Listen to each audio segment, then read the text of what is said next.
Hoy celebramos la fiesta, la memoria de San Atanasio, obispo de Alejandría, siglo IV, es decir, los inicios de la Iglesia libre, no mucho después del edicto de Milán de Constantino que dio la libertad a la Iglesia.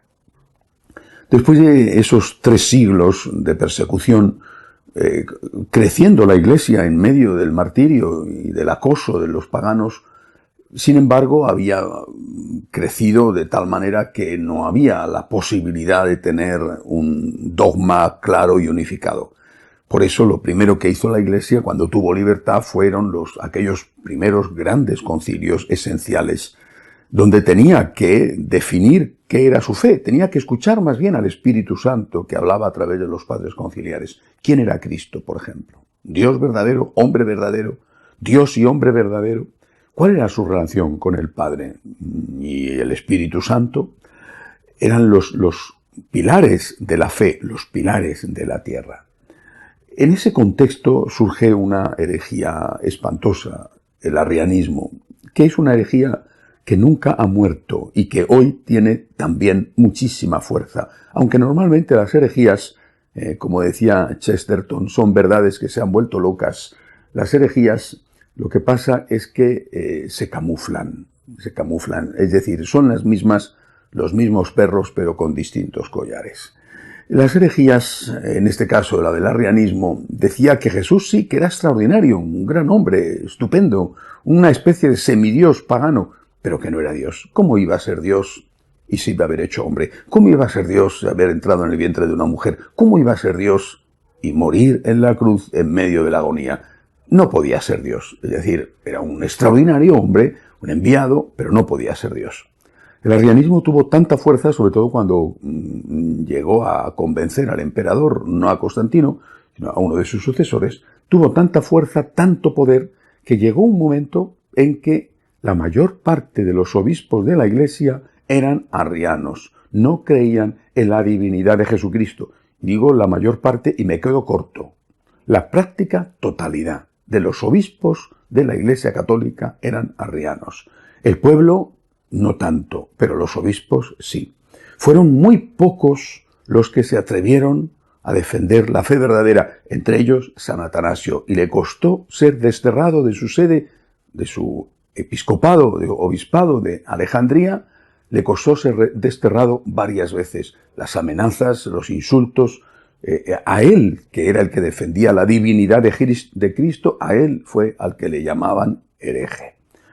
No cedió, y gracias a personas como San Atanasio, no cedió, gracias a él, podemos seguir diciendo hoy, 2000 años después, Cristo es Dios, Cristo es hombre verdadero y Dios verdadero, segunda persona de la Santísima Trinidad, engendrado, no creado, de la misma naturaleza del Padre, que se hizo hombre en el vientre de una doncella de Nazaret. Yo creo que esto tiene que llevarnos a pensar en la batalla que estamos librando hoy. Recuerdo aquella frase de Churchill cuando hablaba de los aviadores ingleses que defendieron Inglaterra contra la aviación alemana y dijo esa frase: nunca tantos, se refería al pueblo inglés, debieron tanto a tan pocos. Pues hoy es así, nunca tantos deben tanto a tan pocos, porque son tan pocos los que se atreven a hablar. Posiblemente hay muchos que piensan como los pocos que hablan, pero se callan.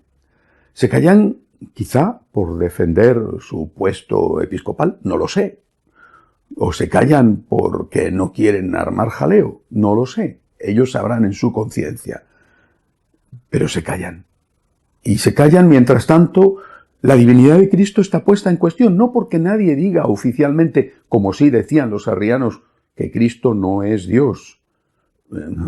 Esto hoy no lo dicen, repito, las herejías se camuflan. Hoy dicen que el mensaje de Cristo tiene que ser modificado, adaptado, puesto al día, porque el mensaje de Cristo es hoy difícil de digerir por los estómagos delicados de los contemporáneos. Hay que echarle agua al buen vino del Evangelio, hay que suavizar la cruz. No puedes hablar de exigencias tan radicales. Tienes que adaptarte al mundo, Es decir, tienes que mundanizar la Iglesia. Y siempre el gran obstáculo para mundanizar la Iglesia, que no tiene nada que ver con modernizar la Iglesia, en la mundanización de la Iglesia se encuentra siempre con un obstáculo, la palabra de Dios. Y también, en segundo lugar, la tradición de la Iglesia. Por eso hay que poner en duda la autenticidad de la palabra.